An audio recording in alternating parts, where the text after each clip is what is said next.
Tonight, a mother of 3 young children is among the dead in a boating accident involving TV personality Kevin O'Leary. Every time a fatality happens, there's always community concern. Unfortunately, people do make mistakes.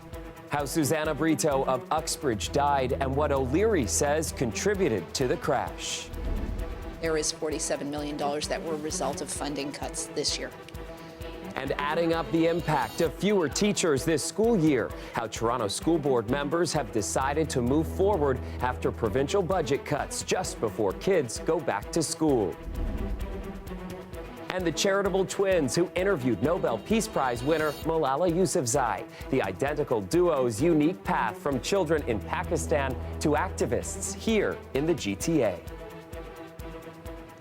Good evening, I'm Chris Glover. Canadian businessman Kevin O'Leary confirms he was a passenger in a boat crash that killed 2 people on Lake Joseph over the weekend in Cottage Country. And tonight we're learning one of the victims is a mother of 3. 48-year-old Susanna Brito was on the boat that collided with the one O'Leary was on. She was critically injured in the crash and taken to the hospital, but died late yesterday. Brito was from Uxbridge and had 3 young children.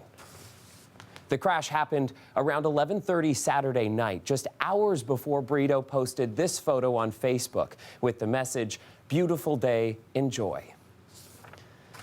A 64-year-old Florida man was also killed in the accident, and 3 others were sent to the hospital. It doesn't seem like O'Leary was injured, but in a statement, he accused the other boat of having no navigation lights. Angelina King is at Lake Joseph tonight. We're told by OPP and people in the area that the crash happened on the water here. So you can see the little island behind me. The 2 boats collided on the other side of that island between where those trees are. And that's where we're told that Kevin O'Leary's cottage is. Now, I just want to show you a map that gives you a bit of a better sense of the area. So we're about 200 kilometers north of Toronto on Lake Joseph, and the crash happened near Hamer Bay and Emerald Island. Now, Kevin O'Leary released a statement saying that he's devastated and that he was a passenger in one of the boats when the crash happened late Saturday at around 11:30. Now, I want to read you part of the statement that O'Leary sent out through a publicist. He said, in part, on late Saturday night, I was a passenger in a boat that was involved in a tragic collision with another watercraft that had no navigation lights on and then fled the scene. I am fully cooperating with law enforcement in their investigation. But there's a little bit of conflicting information right now because OPP is telling us that both boats went to go get medical attention. They aren't telling us whether anybody fled the scene or if any lights were off, but they did say this. We were advised by ambulance that both boats had left the scene, attended locations where both boats or occupants of the boats did contact ambulance to report the emergency. Police are being a little tight-lipped about the investigation right now. They're not telling us how many people were on either boat, if alcohol or speed were factors, if anybody was given a breathalyzer. They are telling us a little bit about the boats, saying one of them is a pleasure craft boat that can hold up to about 13 people. The other is being described as a ski boat. So right now, forensic units are looking at both of those boats. No charges have been laid right now, but police are still investigating. In fact, they're asking the public for more information. I was able to speak with some people in the area. A few of them say that they actually know people who were on both boats. They say this is a relatively tight-knit community and, of course, are very shocked and saddened about what happened. Angelina King, CBC News, Lake Joseph. Next, to a terrifying collision at a Mississauga bakery that sent a man to the hospital in life-threatening condition. This happened just before noon at a plaza near Lakeshore and Mississauga Road. Police say the 46-year-old injured man was sitting with his wife when the car went over a concrete barrier and drove right through the front door or the front window of the shop. So he suffered life-threatening injuries, but his wife only had minor injuries. The 86-year-old driver of the car and his passenger were taken to the hospital, but just as a precaution. Police are still investigating, but so far, no charges have been laid. We're getting a clear picture tonight of what the school year will look like when kids head back next week. At a meeting tonight, the TDSB explained how many staff members will be eliminated following a provincial funding cut announced earlier this year. Kelda Yoon is live at TDSB headquarters tonight. Kelda. Well, Chris, yeah, we got some more specific numbers tonight. Now, we reported earlier that 296 positions were affected. We learned tonight that out of those 296 positions, 190 were layoffs. Now, no elementary school teachers were laid off, but among high school teachers, there were 190 layoffs. And among non-teaching staff, both at the elementary and high school levels, there were 40 layoffs. Now, the rest, about 100 positions, have been removed due to attrition. These include frontline workers like psychologists, social workers, and guidance counselors. The president of the Ontario Secondary School Teachers Federation says those cuts worry her the most. My greatest concern is actually for the students. The loss of the frontline workers, the loss of the adults in school will have the greatest impact on students in the school. Whether it's somebody in the office or caretaking staff or staff that work directly with high-risk students, the loss of every adult in a school has an impact on the student population, and the loss of adults that work directly with students has a direct impact on the ability for students to succeed in their learning.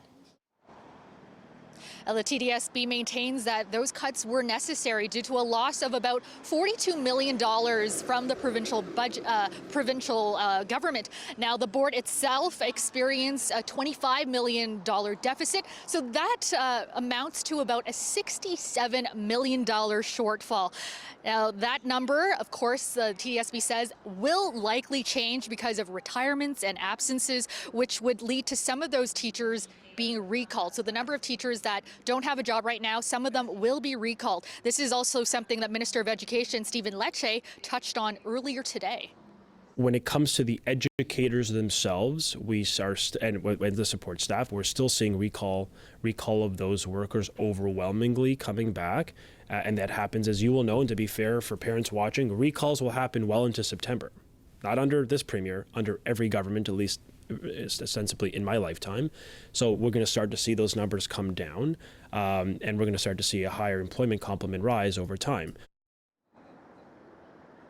The school board also said tonight that the numbers may change depending on how many students are enrolled in September. If there is a higher than expected number of students enrolled, then more teachers will be recalled. So they say we'll just have to wait and see until about the end of September to really know the full impact. Chris? Kelda, thanks for this tonight. With this school year about to begin, results from last year are in, and it's a failing grade. Fewer than half of grade 6 students met the provincial math standard during the last school year. That's down from 61% in 2009. For grade 3 students, 58% met the standard, and in 2009, at least 70% of them achieved the standard. Given those failing grades, the provincial government is hoping a new math curriculum will add to smarter kids. But as Greg Ross shows us, some say they've done the wrong calculations. Is there something on the board that's going to give you a hint? By any standards, it's a failing grade. It is particularly concerning that in grade 6, a full 52% of students are not meeting the provincial standard in math. The province is hoping an investment of $200 million over the next 4 years will help reverse the downward trend. It will invest in extensive training and coaching in over 700 targeted elementary and secondary schools, providing educators with direct access to experts and evidence-based instruction to support their students and to build their confidence. It also will fund online tutoring and summer programs, as well as professional education for teachers. Stephen Lecce says this means scrapping the current curriculum, which is based on discovery math, a problem-solving style of learning which was introduced by the previous Liberal government. But some experts argue the curriculum is not the problem. I personally think that actually training teachers, providing them with the resources and the confidence they need to carry out the curriculum would be the absolute most beneficial thing. Vanessa Beccaria runs a math tutoring center in Toronto.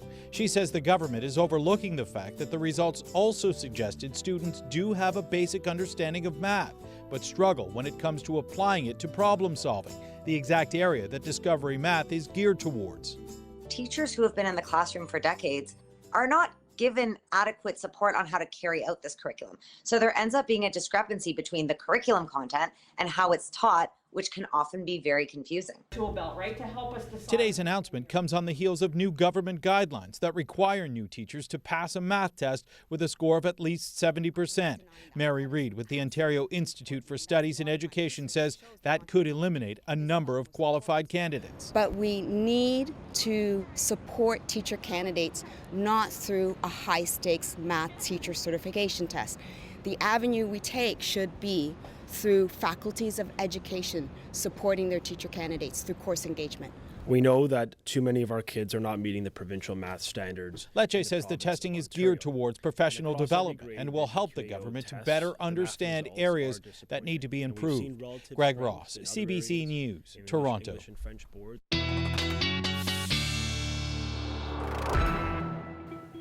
Time now for a first look at your weather forecast with Colette Kennedy. And Colette, today was really my perfect weather day. Just beautiful. It was a lovely day, lovely afternoon especially. Clouds started to build in a little bit, but still plenty of sunshine out there and some nice temperatures, unofficially around 27 degrees for the high. Now our overnight temperature is going to drop off a little bit, but still not as low as an average. So average, we'd round that up to 13. We'll be close to it. 14 degrees for the overnight low, but it takes a little bit of getting used to because the mornings are still a little bit chilly or getting a little bit chilly. Yeah, we got to start getting used to that as we get closer to fall, but we're not there yet. Record low, by the way, at least we're nowhere near that, so we'll be 10 degrees above that. Some isolated showers that have been up towards the north, just a few of those, really spotty and kind of breaking up before they can reach the GTA, so nothing to be concerned about there. Really, for the lakeshore, it's a clearing trend, sunshine then. Another nice day with sunshine through the afternoon hours. Could see a few clouds around the lake, but it's overnight Thursday that we start to see some rain showers move in, and it looks primarily like that is going to be in those overnight hours and gone by morning, so that the setup's going to be pretty good for Friday. And of course, we've got a long weekend ahead. I'm going to get into the details of all that coming up in the show, but for now, there's your overnight low as we discussed. And tomorrow afternoon, highs around 24 to 25 degrees. Chris? All right, sounds good. A lot of us will want to see that long-range forecast. Yep, well, I've got it coming up. Thanks, Stay Colette. tuned.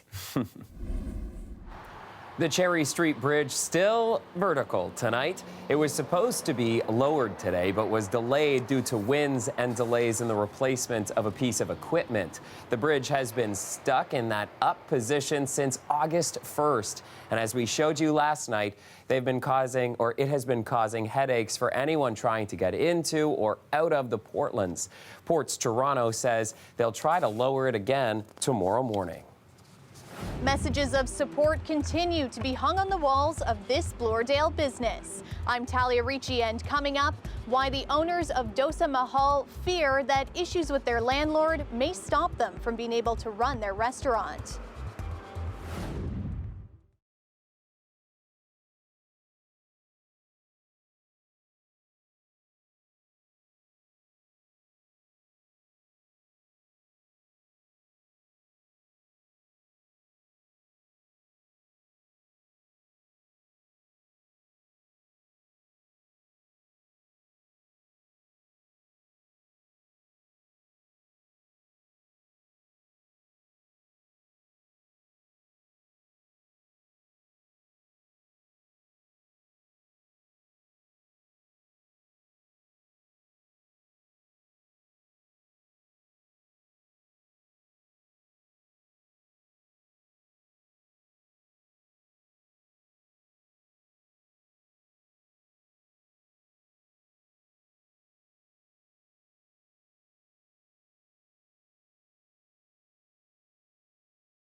After serving less than a week of his year-long sentence, the editor of a controversial Toronto publication is out on bail tonight. James Sears received his sentence last week after he was found guilty of willful promotion of hatred against women and Jews in his online publication, Your Ward News. Court records show he paid $500 bail and is appealing the decision. Sears is arguing his verdict is unreasonable and the court didn't fully examine some of his statements to determine if they were hateful. Now that he's been granted bail, he's been ordered not to communicate with several people involved in the case, and he has to take down the content on Your Ward News website. The owners of an Indian restaurant in Bloordale say they're struggling to reopen because of a dispute with their landlord. South Indian Dosa Mahal was damaged after a fire tore through a neighboring business last year. But now that the repairs are done and it's time to renew their lease, the tenants say their landlord is demanding tens of thousands of dollars to make up for the lost rent. Talia Ricci has the story. This is connected with my soul. Naomi Logan says Dosa Mahal is more than just a business to her. She loves to cook for her community and says some of her customers even call her mom. Not being surrounded by that over the last 17 months has been tough. I cannot leave from this community. This is not business. We can't get it, no. We can't get anything. Logan and her family say their landlord is asking them to compensate her for the full amount of rent for the time it was closed. She demanded that we give her $70,000. That's the only way that we can come back into the premises and sign a lease. On Sunday, dozens of people showed up to the Bloordale restaurant for a rally to show their support. I think people really saw what was happening and felt compelled to show up. So it was an amazing show of support. They've also been posting memories and messages on a Facebook group that now has more than 500 members. When I was going through really difficult times, this was one of the only places I could afford to eat. Lawyer Jordan Donich says the landlord is entitled to the rent even in the case of an emergency, but can't collect both insurance and the full amount. So the law would never allow double dipping, because then you're profiting from a situation, right? The insurance company has paid you, you've gotten your perhaps compensation. The landlord then can't come back and say, oh, well, you didn't pay me, tenant. You owe me this as well. We already have an email that says our landlord was already covered for insurance through her insurance. Any business loss, any rent loss was already covered in that respect. In a statement, landlord Nya Trong, who also goes by Charlene, told CBC Toronto that the tenant is responsible for the rent, which is based on the lease agreement, and they chose not to pay. Adding that on Sunday, the rally in front of the building resulted in signs and graffiti all over the property. Logan hopes an agreement is reached so she can return to the restaurant she calls home. I want to stay here my entire whole life. Yeah, me and my husband and my family, right? Yeah. The landlord also said that her personal cell was posted in that Facebook group and she's been getting dozens of calls about this. She wouldn't confirm if insurance was paying her loss of rent. A little later in the day, the family confirmed that they signed with SM Legal. I spoke with their lawyer and he's still waiting on confirmation from insurance as well. The lease is up August 31st. Talia Ricci, CBC News, Toronto. They're identical twins, activists, and they're headed to U of T in the fall. I'm Lorenda Redekop. I'll introduce you to Miriam and Naval. They started out as activists when they were just 8 years old, and they've already interviewed the Prime Minister. I'll tell you about their next adventure coming up.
The weather update is brought to you by Train Extreme Conditions Testing. It's hard to stop a train, really hard. Train, the most reliable heating and cooling brand.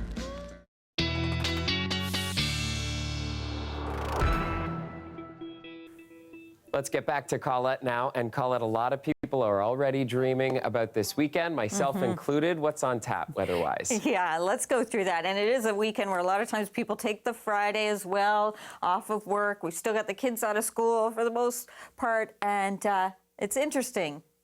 Well, you know what? I was going to tell you a little more, but you're going to have to wait for it. Record high. 1948, it's been holding since then, 37.2 degrees, the low from the 80s of 4.1 we looked at earlier in the show, and just some isolated, I mean, very isolated little showers out there up around Georgian Bay. We're seeing that, but breaking up before they can get closer towards the city, so not a concern. And in fact, we're going to see the setup of sunshine again through the day tomorrow, so another pretty day, not quite as warm as what it was today. Now, you have to take notice of the system back to the northwest of us. So here we are into Thursday evening, still looking at dry conditions. Now we get a little later into the evening, we'll start to see this precipitation moving into cottage country, but it's closer to the overnight hours before it reaches the north shores of Lake Ontario here, and even later than that for southern portions of the Golden Horseshoe. And by tomorrow, or pardon me, Friday morning, it's really moving back out again. So it's in that if you're someone who does shift work or you're out on the roads in the overnight hours, there will be at times perhaps a few heavy downpours coming through. Friday looking good though, so the setup into the long weekend, very nice. Now the winds have been a little bit breezy, certainly been a problem more so back towards Chatham-Kent with some of the issues coming in, those winds off the lake and pushing those waters inland. But a turn towards the west, that helps, even though still a little strong. It's when they go back towards the southwest we really see that onshore flow. Some of those gusts up there close to 40 kilometers an hour and then starting to die off tomorrow afternoon until that next system goes through. So again, in the overnight hours, high profile vehicles, you may experience a little bit of that shimmer back and forth on the roads because some of those winds there Thursday night to Friday morning upwards of 60 kilometers an hour. Overnight tonight for southwestern Ontario, 13 for the overnight low. And then for tomorrow afternoon, a beautiful, beautiful day. It's going to be 27 your high there in Windsor for Thursday. Into Markham, 13 your overnight low tonight. St. Catharines, clear skies and 14 degrees. And there you go tomorrow afternoon. So just a few degrees cooler than today. I want to get into this long weekend because what's interesting is nice day on Friday, as I said, a chance for showers Saturday, a greater risk actually probably into Sunday midday, and some cooler temperatures until we get to Monday and Tuesday, kids back to school. It looks like temperatures may be around 26, 27 for highs, Chris. Okay, got it. Thanks, Colette. You're welcome.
Finally for us tonight, a look at two University of Toronto students who went from little girls in Pakistan to activists here in the GTA. Lorenda Redekop shows us the identical twins' incredible past and bright future.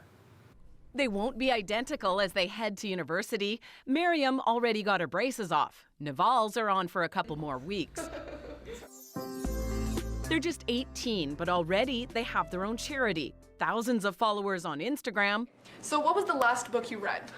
And a YouTube channel. Their first interview there was a big one, with the Prime Minister and Nobel Peace Prize winner Malala Yousafzai. Like Malala, the twins were born in Pakistan. That's where their activism was born, when they were just 8. There was young girls there that were the same age as us. They had the same hopes and dreams, but they told us they were going to quit school when they reached grade 5. And it was because of the poverty in the village. Like, the families preferred that the girls would, work instead of going to school. And we were just shocked by that. They had a strong role model. Our grandmother was truly a feminist before her time. The two dedicated themselves to girls' education and empowering girls, both in Pakistan and here in Canada. It's International Day of the Girl, and we're all celebrating at Disney World. That work led to them being chosen by Disney. They visited the perfect spot for two girls who love scary rides. And they got some pro help for a mini documentary project. They plan to study international relations. Their advice for other girls? They should never believe that they're not good enough or that they can't. You just have to work hard at whatever you're passionate about. We were passionate about activism, and so we just worked on it. Our parents always did was whenever we had crazy ideas about changing the world, they never said, oh, that's not possible. They were always like, yeah, how can we improve this idea? But now school will be the top priority. So we hope that, we'll be able to fit in nicely and get our work started. And they have the same first-year jitters as all new students. Just starting with the classes, and they're going to be so big, obviously that's something that we're not that used to. But they'll find time for their nonprofit. Plus, their documentary about working in Pakistan is set to come out in November. Lorenda Redekop, CBC News, Vaughan. Very impressive. That is our show for tonight. Join us tomorrow at 6 for your next local newscast. And as we say goodnight, we want to take you to the CNE, where an 8-year-old boy who suffers with brittle bone disease had his wish come true. The Alberta boy had always wanted to visit his Ontario family and play at the fair, and today the Children's Wish Foundation made it happen.